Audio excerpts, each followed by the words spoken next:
देखिए, ये तो दूसरे सदन में कोई भी अगर चुना जाता है तो एक सदन से जो है इस्तीफा दिया जाता है, उसी फॉर्मेलिटी में उन्होंने दिया है। लेकिन बात वो नहीं है, बात ये है कि बिना उनके मर्जी से ये निर्णय जो है दबाव में लिया गया है। जाहिर सी बात है कि बिहार में भाजपा के लोगों ने नीतीश जी को तो ठगा ही, साथ ही साथ बिहार की जनता को भी ठगने का काम किया है। नीतीश जी को ठगा। हम लोग शुरू दिन से कहते थे कि उनको मुख्यमंत्री जो है पद पर अगर भाजपा एनडीए की सरकार आती है तो रहने नहीं दिया जाएगा। आज वही बात जो है साबित हुआ है। दूसरी बात ये भी साबित हुआ कि चुनाव में जो इन लोगों ने धन तंत्र और मशीन तंत्र लगाया था और माताओं बहनों से ये कहा गया था कि 2 लाख रुपए मिलेंगे, चुनाव के समय 10,000 रुपया दिया गया और बाकी बोला गया चुनाव के बाद 1,90,000 रुपया दिया जाएगा। अब कब मिलेगा ये पता नहीं। बिहार की महिला मतदाताओं को भी इन लोगों ने ठगा। और यही नहीं बल्कि जो 125 यूनिट फ्री बिजली की जहां तक बात थी, जो हम लोगों ने कहा था कि हमारी सरकार आएगी तो 200 यूनिट फ्री बिजली देंगे, तो आज समझिए बिहार में पहले से ही, चुनाव से पहले से ही देश भर में सबसे महंगा बिजली मिलता है। अब जो है बिजली के दरों जो है और जो है बढ़ाई गई हैं। यानी ये केवल और केवल ठगों की सरकार है। बिहार की जनता को ठगा, नीतीश जी को ठगा। तो जो अपनों को ये लोग ठग सकते हैं तो समझ सकते हैं कि बिहार की क्या स्थिति होने वाली है। गैस हो, डीजल हो, पेट्रोल हो, महंगाई जो है चरम सीमा पर अभी पहुंचेगी। और अभी आप देखिएगा, जैसे आपका बंगाल का चुनाव, केरल का चुनाव समाप्त होगा, वैसे पुनः आपका पेट्रोल डीजल की कीमतों में बेतहाशा वृद्धि होगी। तो ये लोग केवल ठग लोग हैं, ठगने का काम कर रहे हैं। बिहार में लॉ एंड ऑर्डर की स्थिति बनी हुई है, सब लोग देख रहे हैं। कोई ऐसा दिन नहीं जहां गोलियां ना चल रही हो, लोग मारे ना जा रहे हो, लोगों को कोई इंसाफ नहीं मिल रहा। लेकिन भाजपा केवल लगी है हर जगह जो है कब्जा करने के लिए, सरकार बनाने। मुख्यमंत्री कौन होगा इस सवाल पर कोई कुछ नहीं कह रहा है।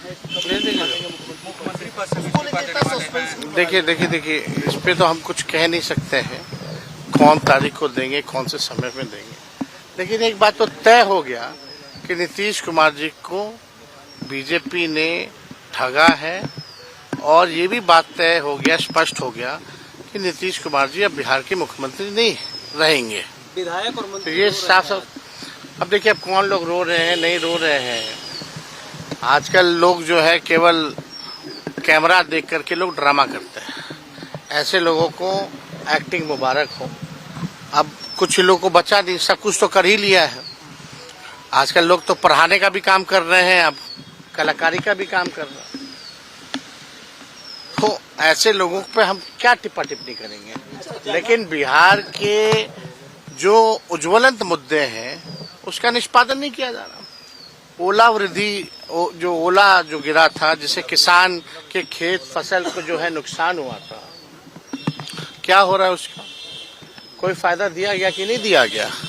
कोई किसान, मजदूर, गरीब, बेरोजगार, शिक्षा, चिकित्सा के बारे में, कोई पढ़ाई दवाई के बारे में बात ही नहीं कर रहा। कौन आएगा, कौन जाएगा, कौन आएगा? 2012 के बाद से कोई स्टेबल गवर्नमेंट बिहार में नहीं है। जब तक स्टेबिलिटी नहीं रहेगी, स्थिरता नहीं रहेगी सरकारों में, तब तक कहां से काम हो पाएगा बिहार का, कहां से डेवलपमेंट और विकास हो पाएगा?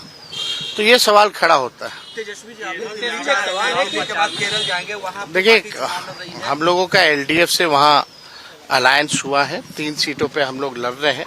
इससे पूर्व में भी हमारे विधायक वहाँ हैं केरला लेजिस्लेटिव असेंबली में, और 3 दिन का हमारा प्रचार का कार्यक्रम है वहाँ। उसके बाद झारखंड में 5 तारीख को हमारा कार्यक्रम है। तो पार्टी के संगठन को और मजबूत करना, विस्तार करना। और हम लोग चाहेंगे कि भाई, क्योंकि केरला आप जान रहे हैं सबसे ज़्यादा लिटरेसी रेट है, सबसे ज़्यादा आपका जो है डेवलपमेंट जो है वही है। तो हम लोग जो है वहाँ जो मौजूदा जो सरकार है उसके अंग हैं और हम लोग चाहते हैं कि पुनः ये सरकार जो है वापस आए ताकि काम हो। थाना प्रभारियों का अधिकारियों का तबादला हो रहा है बिहार में, तो ऐसा कुछ वो बिहार में उन्हीं की सरकार थी। वो तो आप बिहार में चुनाव से पहले ही कितने ट्रांसफर पोस्टिंग हो रखे, कई बार हो रखे, किसको नहीं पता है। बिहार में तो थाने प्रभारी से लेकर के सब लोगों का तो हुआ ही है चुनाव से पहले, और इलेक्शन कमीशन को तो वही करना है जो बीजेपी से जो लिस्ट आता है, कॉपी एंड पेस्ट करके ऑर्डर निकालना है। केवल ऑर्डर आता है कहीं और से और इलेक्शन कमीशन कॉपी और पेस्ट करता है, अपना निर्णय तो कोई लेता है नहीं। तो इस पे हम सब लोग जान रहे हैं कि जो राज्यों में जो चुनाव है हम लोगों की पूरी शक्ति हम लोग लगाने का काम करेंगे ताकि वहाँ भाजपा जो है ना आए। ममता बनर्जी कह रही है कि पश्चिम बंगाल में उनका खतरा है, जान का खतरा है, बता रही है ममता बनर्जी। देखिए आप एक बात समझ जाइए कि बंगाल में भाजपा नहीं आने जा रही है, ना ही केरल में भाजपा आने जा रही है, और दोनों जगह जो है भाजपा की जो है करारी हार होने वाली है। निशांत का कोई राजनीतिक भविष्य है क्या? अब देखिए, अब हम इस पे कोई टिप्पा टिप्पणी तो करना नहीं चाहेंगे, लेकिन कोई भी अगर नौजवान राजनीति में आएगा तो हम उसका स्वागत ही करेंगे। आपके राज्य की खबरें, आपके शहर की खबरें सबसे पहले जानने के लिए देखते रहें अमर उजाला। चैनल को सब्सक्राइब जरूर कर लें और पाएं हर अपडेट।